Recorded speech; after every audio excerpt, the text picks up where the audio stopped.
Hello friends. जैसा कि आप जानते हैं हमारे देश की राष्ट्रपति श्रीमती द्रौपदी मुर्मू जी अपनी पहली फॉरेन विजिट पे वो सूरीनाम और सर्बिया जा रही हैं।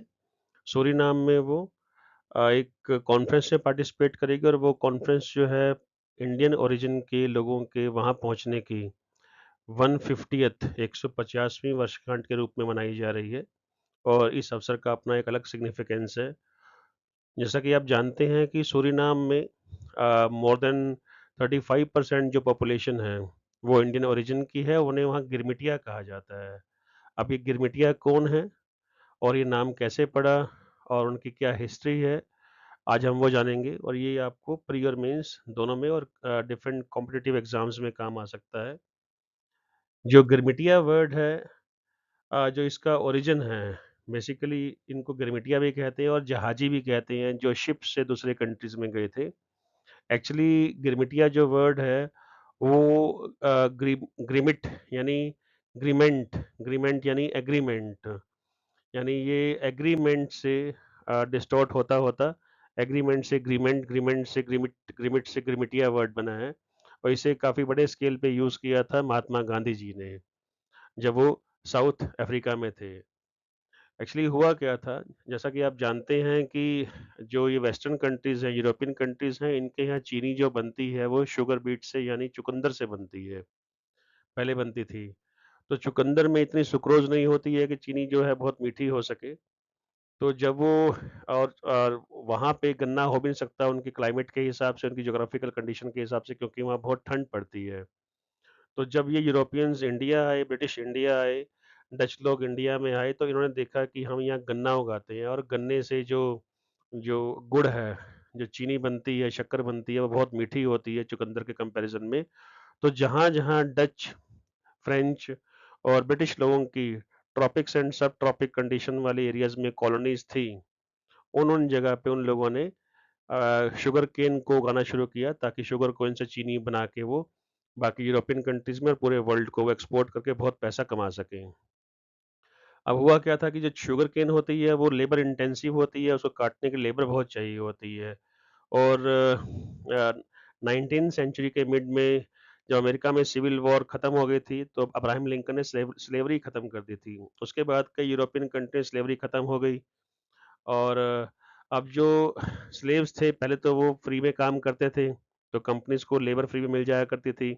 अब जब वो खत्म हो गई है तो उनको अपनी लेबर की कॉस्ट को कम करने के लिए उन लोगों ने अपनी कई डिफरेंट कॉलोनीज़ में लेबर ढूँढनी शुरू की और इंडिया के एक काफ़ी बैकवर्ड एरियाज़ थे क्योंकि ब्रिटिश ने काफ़ी लूटा था यूपी और बिहार के पार्ट्स को। ईस्टर्न यूपी और बिहार में शुगरकेन कल्टीवेशन का कल्चर भी था और यहाँ चीप लेबर काफ़ी अच्छी अवेलेबल भी थी, इन लोगों को एक्सपीरियंस भी था। तो यहाँ से, इस एरिया से डच और ब्रिटिश लोगों ने काफ़ी बड़ी मात्रा में, काफ़ी बड़ी क्वांटिटी में इंडियन लोगों से कॉन्ट्रैक्ट किए, एग्रीमेंट किए और एग्रीमेंट जब आप करते हैं, कॉन्ट्रैक्ट जब आप करते हैं तो उस लेबर को हम बोला जाता है इंडेंचर्ड लेबर। तो एग्रीमेंट में कुछ कंडीशंस रहती हैं काम करने की, आपकी सैलरी की, आपके वर्किंग आवर्स की। तो दोनों कंपनी के मालिक और लेबर दोनों साइन करते हैं उस पे। तो उन लोगों ने ईस्टर्न यूपी और बिहार के जो मैक्सिमम लोगों को ये ऑफर किया था कि जो एबल बॉडीड के जो स्वस्थ हेल्दी लोग हैं, चाहे मैन हो चाहे वीमेन हो, वो अगर लेबर करेंगे तो उनको अच्छा खासा पैसा मिलेगा, लेकिन उनके लिए उनको सात समंदर पार जाना पड़ेगा और वो अराउंड 19 कंट्रीज में जाने के लिए इन लोगों से कॉन्ट्रैक्ट साइन हुए। तो अब क्योंकि मैक्सिमम लोग जो थे वो कम पढ़ लिखे थे या अनपढ़ थे, तो वो एग्रीमेंट वर्ड्स जो है वो समझ नहीं पाए। उन्होंने एग्रीमेंट को ग्रीमेंट, ग्रीमेंट या फिर उसको ग्रीमेंट को अल्टीमेटली वो गिरमिटिया बोलते ना कि तेरे को तो एग्रीमेंट तेरा हो गया है, तेरा एग्रीमेंट हो गया है, तू तो अब एग्रीमेंटिया हो गया, तो उससे वो गिरमिटिया वर्ड उसको डिस्टॉर्ट करते करते एग्रीमेंट से होता है वो गिरमिटिया वर्ड पहुंच गया वो। तो क्योंकि उनको दुनिया के 19 देशों में ले गए या ब्रिटिश और डच एजेंट, तो वो जो उनको जहाज़ों में ले गए थे, शिप्स में लेके गए थे, बड़ी बुरी कंडीशन में ले गए थे। तो उन्होंने सफ़र क्योंकि जहाज़ों से किया, उनको नाम दिया गया, जहाजी भी नाम दिया गया। तो सिर्फ़ इंडिया से नहीं, चाइनीज़ यानी जो चाइनीज़ ओरिजिन के जो मलायन पेनिनसुला के जो मलेशिया, इंडोनेशिया के लोग भी थे, उनको भी काफ़ी ले गए थे।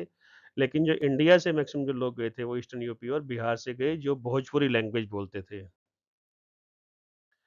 अब ये देखिए, यहाँ दिख रहा होगा आपको कि ये इंडिया से, इस जगह से ईस्टर्न अफ्रीका, साउथ अफ्रीका, यहाँ पे मॉरिशस, देन ये साउथ अमेरिका में गुयाना, सूरीनाम, देन ये त्रिनिदाद टोबैको, जमैका, क्यूबा, इन पार्ट्स में, और यहाँ से इंडिया के ईस्ट में इस साइड से अगर देखें आप, तो ये जो एक आइलैंड कंट्री है फिजी। तो इन सारे कंट्री में Fiji, Guyana, Mauritius, Trinidad Tobago, Suriname, Jamaica, south Africa, east African countries में, इन सारे एरियाज के में इंडियन ओरिजिन के यानी ईस्टर्न यूपी और बिहार के बहुत सारे लोगों को यहाँ पे लेबर की फॉर्म में, इंडेंचर्ड लेबर, कॉन्ट्रेक्चुअल लेबर की फॉर्म में काम करने के लिए यहाँ ले गए। हुआ क्या था कि उन्होंने यहाँ पे बड़ी बातें बताई थी कि आपको बहुत कमाई होगी, आप जो हैं हर 5 साल का बाद में अगर आपने आना है, तो अपने खर्चे पे आ सकेंगे। अगर 10 साल के बाद आपने आना है, तो आप जो है कंपनी आपको पे करेगी और अच्छी खासी सैलरी मिलेगी, आपको खाना वगैरह फ्री मिलेगा उस जगह पे, काम के घंटे फिक्स होंगे, आप अपने धर्म को सही तरह से आप उसका जो है फ़ॉलो कर पाएँगे, अपने त्योहारों को, अपने धर्म को, अपने कस्टम को फ़ॉलो कर पाएँगे। तो यहाँ गरीबी काफ़ी थी, तो लोग उनकी बातों में आ गए। लेकिन अब हुआ ये कि कुछ जगह कंडीशन बहुत वर्स्ट थी, उनसे धोखा किया गया था, वहाँ जाके उनके एग्रीमेंट फाड़ दिए गए थे, वर्किंग कंडीशन बहुत बुरी थी, उनसे 18 से 20 घंटे काम कराया जाता था। अब जब एग्रीमेंट फट गई, तब उन्हें ये कह दिया गया कि अब आप अपनी कंट्री में कभी नहीं वापस नहीं जा पाओगे। अब उनमें से ये सुनने के बाद तो कई लोगों का मेंटल बैलेंस बिगड़ गया, कुछ लोगों ने सुसाइड कर ली, अपनों से कभी दोबारा ना मिल पाने का गम जो है, वो तो टीस थी, उसको वो बर्दाश्त नहीं कर पाए और ब्रिटिश लोगों ने उनको बहुत अनहाइजीनिक और खराब कंडीशन में रहने को दिया, खाने को प्रॉपर उनको चीज़ मिलती नहीं थी। तो बहुत ही कुछ कंट्रीज़ में तो बहुत ही उनको बुरे हाल में रखा गया था। लेकिन कुछ जगह पे उनकी कंडीशन पहले से ठीक थी, जैसे सूरीनाम एक डच कॉलोनी थी और डच लोगों का ब्रिटिश इंडियन से एक कॉन्ट्रैक्ट हुआ था, एग्रीमेंट साइन हुआ था, तो इसीलिए जो था, जो उनकी कंडीशन थी सूरीनाम के अंदर, फिर भी थोड़ी बहुत ठीक थी। उनमें से कुछ लोगों ने तो खुद ही वापस आने से मना कर दिया था क्योंकि उनको लगा कि सूरीनाम में जो है कोई कास्ट सिस्टम नहीं है। सेकंड चीज़, हम 7 समंदर पार आ गए हैं और इंडिया में मेजॉरिटी ऑफ जो हिंदूज़ थे उस टाइम पे इस चीज़ को बुरा मानते थे कि हमें 7 समुंदर पार नहीं जाना, उससे हमारा धर्म भ्रष्ट हो जाएगा। अब जो लोग वहाँ रह गए थे, वो लोग अपने धर्म को, अपने कल्चर को एज़ इट इज़ जैसे वो इंडिया में फ़ॉलो करते वैसे फ़ॉलो करते रहे। अब पहली और दूसरी पीढ़ी ने काफ़ी कुछ झेला वहाँ पे। ये सब बातें जो हैं वो लेट 19th सेंचुरी की हैं और जो सेकंड और थर्ड जनरेशन बेसिकली जो वहीं पली-बड़ी, वहीं पे उसी कल्चर में पली-बड़ी अब उनका कल्चर इंडिया का भी था और लोकल कल्चर का इन्फ्लुएंस भी था। उन लोगों ने अपने बर्थ की कंट्री को अपनी कंट्री एक्सेप्ट कर लिया था, हालाँकि उनकी रूट तो इंडियन थी। तो उन लोगों ने बाद में काफ़ी नाम भी कमाया डिफरेंट डिफरेंट फील्ड में। वो जो लोग हैं, काफ़ी आगे बढ़ते गए, पॉलिटिक्स में काफ़ी नाम कमाया, कई कंट्रीज़ के वो लोग प्रेज़िडेंट और पीएम भी बने और आज भी वहाँ पे रूल कर रहे हैं। क्रिकेट कई कंट्रीज़ ने जो है आज बड़े अच्छे क्रिकेटर्स दिए हैं। तो अ, जो पिछली एनडीए गवर्नमेंट थी, उन लोगों ने इनकी इम्पोर्टेंस को समझा था और 9 जनवरी को प्रवासी भारतीय दिवस घोषित किया गया था। हमारे जो इंडिया से बाहर के लोग गए हुए हैं, उनको ऑनर करने के लिए, उनके कंट्रीब्यूशन को जो है सिग्निफ़ाई करने के लिए क्योंकि 9 जनवरी को महात्मा गांधी जो हैं, वो इंडिया वापस आए थे साउथ अफ्रीका से और अब क्योंकि जितने गिरमिटियाज़ हैं, सारे पीआईओज़ हैं, पर्सन्स ऑफ इंडियन ओरिजिन हैं और इस बार जो है गिरमिटियाज़ की इम्पोर्टेंस समझी गई है, गिरमिटियाज़ की कहानियों को हम जो हैं अब लोगों को बताना चाहते हैं अ, उनके स्ट्रगल को, उनके संघर्ष को और संघर्ष के जीतने की कहानी को हम चाहते हैं कि पूरा वर्ल्ड जाने, कितने उन पे टॉर्चर्स हुए हैं, कैसे उन्होंने स्ट्रगल किया है, कैसे जीत के सामने आए हैं और वो अपनी जड़ों के साथ दोबारा फिर जुड़ाव महसूस करें। तो उसी को प्रमोट करने के लिए पहली गिरमिटिया कॉन्फ्रेंस हुई थी अ, सितंबर 2021 में। एक इनिशिएटिव लिया गया है ताकि क्योंकि कल्चर तो हमारा एक ही है ताकि वो लोग अपनी जड़ों से जुड़ सकें। तो 2 बड़ी पॉपुलर स्कीम्स भी लॉन्च की गई। अच्छा ये कॉन्फ्रेंस जो हुई थी वर्चुअल हुई थी क्योंकि उस टाइम पे कोरोना चल रहा था तो किसी जगह पे सबमिट करना ईज़ी नहीं था। 2 बड़ी पॉपुलर स्कीम भी गवर्नमेंट ऑफ इंडिया ने लॉन्च की हुई हैं। एक है प्रवासी तीर्थ दर्शन योजना जिसमें जो बुजुर्ग गिरमिटियाज़ हैं, उनको इंडिया में जो अपने तीर्थ स्थान हैं, उनकी यात्रा कराई जाती है। दूसरा है नो इंडिया प्रोग्राम। तो जो लोग गिरमिटियाज़ जो इंडियन ओरिजिन के हैं, वो भारत को जानना चाहते हैं, अपनी रूट्स को जानना चाहते हैं, ठीक है? मेनली जो यंग लोग हैं, ताकि वो इंडिया में आएँ और इंडिया अपनी रूट्स को जानें, उनकी हेल्प करने के लिए एक स्पेशल नो इंडिया प्रोग्राम जो है, वो शुरू किया गया है। फ्रेंड्स अ, अराउंड 19 कंट्रीज़ में गिरमिटियाज़ जो हैं, वो रह रहे हैं। जिनमें से कुछ कंट्री काफ़ी प्रोमिनेंट है और वो वहाँ पे वो पॉलिटिकली काफ़ी एक्टिव हैं, उन्होंने काफ़ी नाम कमाया है। कुछ गिरमिटियाज़ जो हैं, मैं मेंशन कर देता हूँ। जैसे फिजी में, मॉडर्न गिरमिटियाज़ में, फिजी में एक इंडियन ओरिजिन के पर्सन थे महेंद्र चौधरी, जिनके पेरेंट्स जो थे रोहतक, हरियाणा के पास एक जगह है बहु जमालपुर, वहाँ से बिलॉन्ग करते थे और ये पहले इंडो फिजियन पीएम थे। 99 9th मई 99 से 19th में 2000 में ये पीएम रहे। बाद में इनके खिलाफ मिलिट्री कू हो गया था और इनको हटा दिया गया था। उसके बाद में फिजी के लोगों ने डिसाइड किया कि जो ओरिजिनल फिजी के लोग हैं वही पीएम प्रेज़िडेंट बन सकते हैं और कोई नहीं बन सकता। एक सूरीनाम जहाँ पे आजकल हमारी प्रेज़िडेंट गई हुई हैं, तो सूरीनाम कंट्री जो है यहाँ पे आजकल प्रेज़िडेंट है चंद संतोखी और चंद्रिका प्रसाद संतोखी और ये जुलाई से प्रेज़िडेंट यहाँ पे हैं। ये देखिए इसकी लोकेशन जो साउथ अमेरिका में है, वो ये है, दिस वन। सूरीनाम ये कंट्री से कैपिटल है पैरामारिबो। ये चंद संतोखी हैं, ये आजकल प्रेज़िडेंट हैं। मॉरिशस में 67% गिरमिटियाज़ हैं। ये लोकेशन मॉरिशस में इंडियन ओशन के बीच में, यहाँ इंडियन ओशन में, ये लोकेशन है हमारी मॉरिशस की। और मॉरिशस में जो अराउंड जो 67% जो अपने इंडियन ओरिजिन के लोग हैं, जो गिरमिटियाज़ हैं, इन्हीं का ही पॉलिटिक्स में भी काफ़ी डोमिनेंस है। जैसे कुछ फेमस जो गिरमिटियाज़ मॉरिशस में रहे हैं, वीरासामी रिंगाडू, ये पहले प्रेज़िडेंट थे नए कॉन्स्टिट्यूशन बनने के बाद में मॉरिशस के। एक जो शिव सागर राम गुलाम थे, वो मॉरिशस के पहले पीएम थे।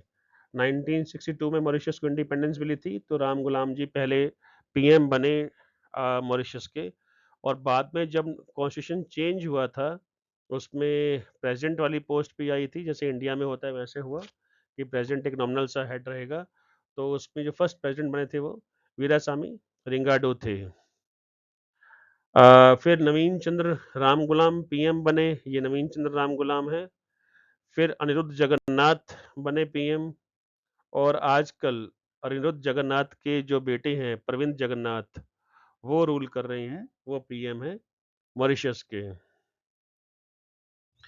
फिर सूरीनाम के साथ में एक कंट्री है ब्रिटिश गुआना, जिसका नाम आजकल ओनली गुआना है और गुआना में जो 40% जो लोग हैं, वो इंडियन गिरमिटियाज़ हैं। गुआना के इंडिपेंडेंस में इनका बहुत कंट्रीब्यूशन रहा है। इनका नाम है छेदी जगन, छेदी जगन, राइट? तो 1953 में छेदी जगन गुआना के बने थे प्रेसिडेंट और ये दुनिया के किसी भी हिस्से में इंडियन ओरिजिन के पहले हेड ऑफ द स्टेट थे, ये हेड ऑफ द गवर्नमेंट थे। फिर बाद में यहाँ भरत जगदेव, ये भरत जगदेव हैं, ये भी बने प्रेसिडेंट ऑफ गुयाना 1999 से और 2011 तक प्रेसिडेंट रहे हैं ये गुयाना के, भरत जगदेव। फिर आजकल जो गुयाना के प्रेसिडेंट हैं, वो मोहम्मद इरफान अली हैं और ये पहले मुस्लिम प्रेसिडेंट भी हैं, जो गुयाना के प्रेसिडेंट बने हैं और साउथ अमेरिका और नॉर्थ अमेरिकाज़ यानी दोनों अगर अमेरिकाज़ को लेके चलें, तो उसके second Muslim head of the state हैं ये। उससे पहले जो हैं त्रिनिदाद एंड टोबैगो में एक इंडियन ओरिजिन के मुस्लिम भी प्रेसिडेंट बन चुके हैं। गुयाना जो है वो वेस्ट इंडीज़ का पार्ट है, वेस्ट इंडीज़ क्रिकेट टीम का पार्ट है। जैसे आपको पता होगा वेस्ट इंडीज़ जो है एक कंट्री नहीं है, ये कई आइलैंड्स का ग्रुप है जो मिलके कई कंट्रीज़ का ग्रुप है जो मिलके क्रिकेट खेलते हैं। तो उसमें गुयाना एक है। तो गुयाना से इंडियन ओरिजिन के शिव नारायण चंद्रपौल, राम नरेश सरवन, रोहन कन्हाई ये बड़े माने हुए क्रिकेटर्स हैं। अब त्रिनिदाद एंड टोबैगो जो कंट्री है ये भी साउथ अमेरिका में है। वहाँ पर भी 35% जो लोग हैं वो इंडियन ओरिजिन के हैं। इनकी मैं बात कर रहा था कि नूर हसनाली जो थे 1987 से 1997 तक यहाँ के प्रेसिडेंट थे और ये पहले पर्सन थे इंडियन ओरिजिन के ट्रिनिडाद एंड टोबैगो के जो बने प्रेसिडेंट और पहले मुस्लिम थे पूरे अमेरिकाज में जो हेड ऑफ द स्टेट बने किसी कंट्री। फिर कमला प्रसाद बिसेसर भी ट्रिनिडाद एंड टोबैगो के फर्स्ट फीमेल प्राइम मिनिस्टर रही हैं, ये भी इंडियन ओरिजिन से हैं। दोस्तों जितने हमने अभी डिस्कस किए हैं सबकी रूट्स जो हैं अल्टीमेटली इंडिया के ईस्टर्न यूपी और वेस्टर्न बिहार से हैं, हमारा ही कल्चर फॉलो करते हैं, मैक्सिमम हिंदू मुस्लिम्स हैं और अपनी जड़ों से जुड़े हुए हैं। हालांकि अब प्रेजेंट जनरेशन जो है थोड़ा सा अलग हो रही है, अब भोजपुरी ना बोल के अंग्रेज़ी या डच या फ्रेंच बोलने ज़्यादा ध्यान देते हैं। अ, लेकिन गवर्नमेंट ऑफ इंडिया काफ़ी एफर्ट्स कर रही है कि जो यंग लोग भी जो हैं, यंग गिरमिटियाज़ हैं, अपनी जड़ों को ना भूलें, जुड़े रहें हमारे कल्चर के साथ में और ऐसा करने में गिरमिटियाज़ और इंडिया दोनों का ही बेनिफिट है क्योंकि अराउंड ये 19 कंट्रीज़ में हैं गिरमिटियाज़ और कई कंट्रीज़ में ये काफ़ी अच्छे पदों पर हैं, काफ़ी रिच लोग हैं, काफ़ी इन्फ्लुएंशियल हैं। तो इससे उन सारी कंट्रीज़ और इंडिया के रिलेशनशिप काफ़ी अच्छे हो सकते हैं। उस अच्छे रिलेशन को हम लीवरेज ले सकते हैं। बाकी ग्रुप्स या उसमें इंस्टीट्यूशन के साथ या कंट्रीज़ के साथ रिलेशनशिप अच्छे करने के लिए हमारी कंपनीज़ अच्छी वहाँ इन्वेस्टमेंट कर सकती हैं। उनकी अच्छी इन्वेस्टमेंट यहाँ पे हो सकती है। कुछ आइलैंड कंट्रीज़ जो हैं वहाँ के लोग हमारे पास यहाँ पढ़ने आ सकते हैं। टूरिज़्म के लिए हम चाहते हैं कि वो लोग यहाँ पे आएँ। तीर्थ यात्रा के लिए यहाँ आएँ, हमारे कल्चर अपने कल्चर को अपने रूट्स को जानें। तो इससे टूरिज़्म बूस्ट होगा, इकॉनमी अच्छी होगी, दोनों कंट्री रिलेशनशिप अच्छे होंगे, चाहे अब वो छोटी कंट्रीज़ हों, चाहे बड़ी कंट्रीज़ हों। वोट तो अल्टीमेटली एक ही रहता है, तो वेरियस इंटरनेशनल प्लेटफ़ॉर्म्स पे वो हमारा साथ दे सकते हैं, पॉलिटिकल कोऑपरेशन कर सकते हैं। तो पॉलिटिकल, स्ट्रैटेजिक, इकोनॉमिक कई बेनिफिट्स हैं और इससे जो हमारी इंडिया की सॉफ्ट पावर की जो इमेज है, वो भी काफ़ी स्ट्रॉन्ग होती है। तो दोस्तों कैसा लगा आपको आज का गिरमिटियाज़ पे ये स्लाइड्स? अगर आपको अच्छा लगा हो तो प्लीज़ हमारे चैनल को सब्सक्राइब कीजिएगा और बेल आइकन का बटन दबाइएगा ताकि आपको ये सारी इन्फॉर्मेशन सही टाइम पे मिलती रहे। अ, तो आज यहीं ख़त्म करते हैं। नमस्कार, जय हिंद।